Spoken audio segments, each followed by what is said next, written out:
I lose my breath whenever I see you. Hey you wonderful people, thank you so much for clicking on this video.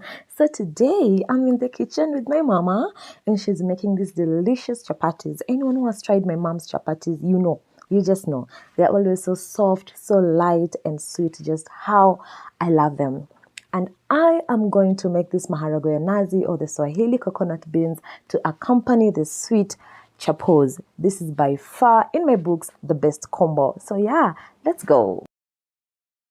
We're starting with the chapos and she uses warm salty water, of course your preferred baking flour and also your preferred cooking oil, and of course we have a bowl where all the mixing is going to happen.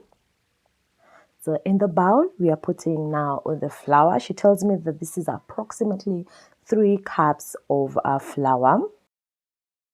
And then we are going in with the water. Remember, the water is salty. She put salt in the water when she was boiling the water. And then we are now just going to mix all of this together.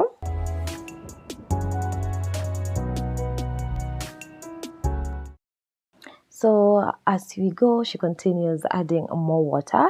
She advises that you put the water kidogo kidogo. You don't want to put a lot, because if you put a lot of water, then you'll end up needing to put more flour, and then now you're making 50 chapos. We don't want that. We don't want that.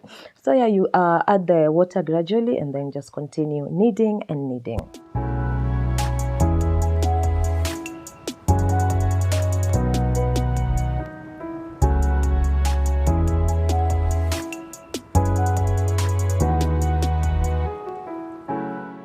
So after kneading for about 3 to 5 minutes, she's adding on some cooking oil. This is about 1 tablespoon of cooking oil.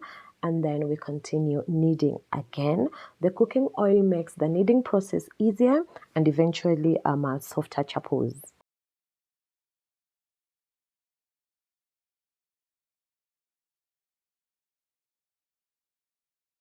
So to test if the dough is ready, once you poke your finger inside, you should not have any sticky dough remaining on your finger.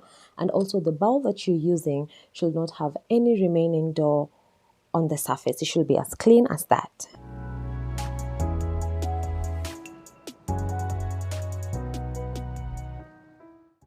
When you poke your finger inside and also realize that the dough is starting to raise there, it means that your dough is ready to use. So now we're just going to cut it into equal pieces.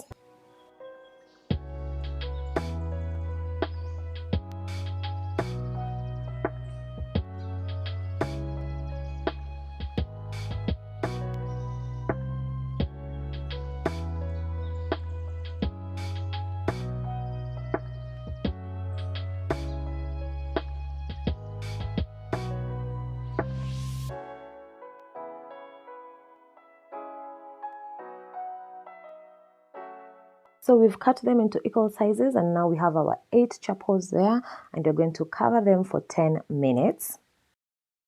So we are just spreading some flour onto our working area. Grab your rolling pin and roll your dough. So you now add a teaspoon of cooking oil onto your dough, spread it all over, cut it and roll it like so.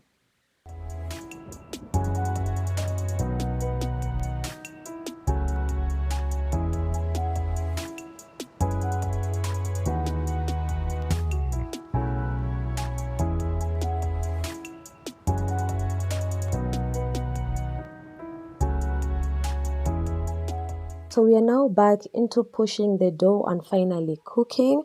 We are also again adding the flour onto the working area.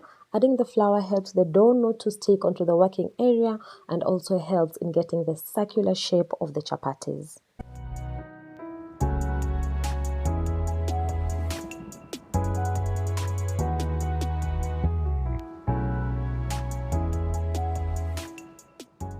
Now ready for the pan. At this point, make sure your pan has no oil yet.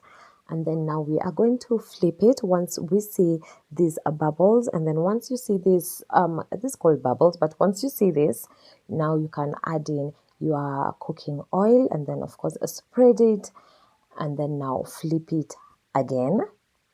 Also, a point to note is that the heat that is being used here is medium heat.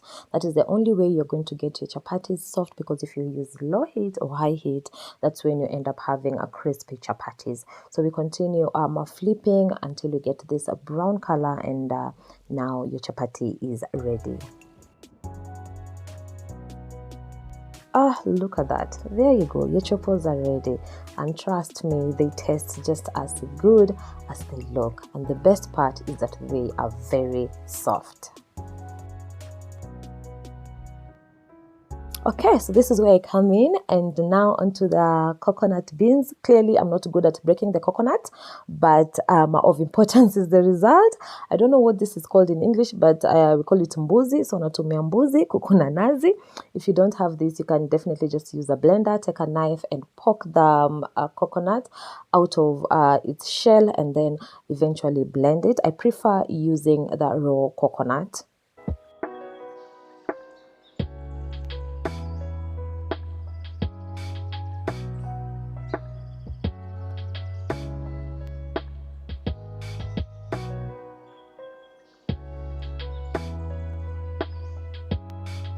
After that, I still blend my coconut. So I've put the coconut there, and then this is warm water. I use warm water because coconut itself is oily, just so that we don't have it remaining on the blender. So this, I'm just putting almost a quarter size there, because I'm trying to get the thick coconut, ambayo Waswahili wanaita tuwe nzito.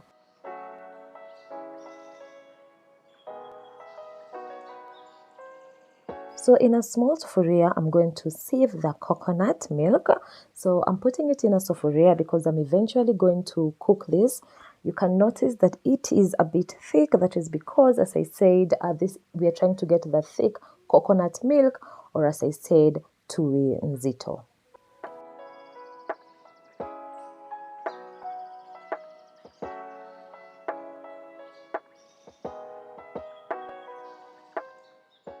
Okay, so now that's the thick coconut milk that we're going to cook later. And so now again in the blender, now we are going to get the light coconut milk. It's the remaining coconut flakes that we use, that we are going to now also add more water and now get this. Also, you notice that this is a bit lighter. So this is now the second portion. So in a sufuria, I already have my boiled beans. I prefer to use the yellow beans. I'm just going to add in my onions, and then I'm going to go in with my pili hoho, and then I'm also going to go in obviously with a paste of garlic and ginger, and then that is some curry powder, and also adding in some turmeric. I was out of paprika, but you can use paprika, and then of course some salt, and again some sugar. So we are now adding the light coconut milk that we blended in the second time, and then you're just going to cover that, and we are going to shake it and not mix it with a miko. Interesting thing about cooking coconut beans, you're not advised not to mix with a mwiko, because if you do, eventually itashika chini. I don't understand why, but that's just it. So yeah, everything is mixed together. Cover it and cook it on medium heat. So our coconut beans are now ready, and they always taste so delicious. Oh, look at that. So one thing that I like about coconut beans is that you do not put cooking oil when cooking, and that means they are really healthy. So remember our thick coconut milk? Yeah, so now we are back here and you're about to cook it. So we are using a tablespoon of all-purpose flour, and we're just going to whisk it together and make sure there are no lumps on it.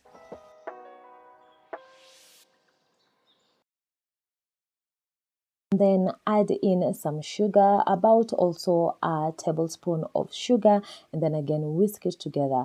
The thick coconut milk that is normally added on top of the beans is supposed to be sweet, so sugar is important. And then now we are putting it onto heat, and then continue whisking it together. So as it continues cooking, this is how it should look like. It gets thicker and thicker and thicker. So our thick coconut milk is ready, and this is the consistency we are going for. And yeah, our beans are also ready to serve. Just look at that. Why am I hungry already just watching this? Yeah. And so now we are just pouring the thick coconut sauce on top of the beans. Sasa hii ndo maharagwe ya nazi ya Kiswahili. Oh my God. You guys, please try and make this. It is just so tasty. Nothing beats this. Just nothing beats this. And this is exactly how you're supposed to eat this. No spoon, please. So just cut your chapati, dip it onto your coconut beans, and ooh la la. The sweetness there, you guys. The sweetness there. I hope you try this recipe. Let me know if you do. Thank you so much for watching. Please subscribe if you haven't. Like this video, share, and tell a friend to tell a friend. Bye. See you next Friday.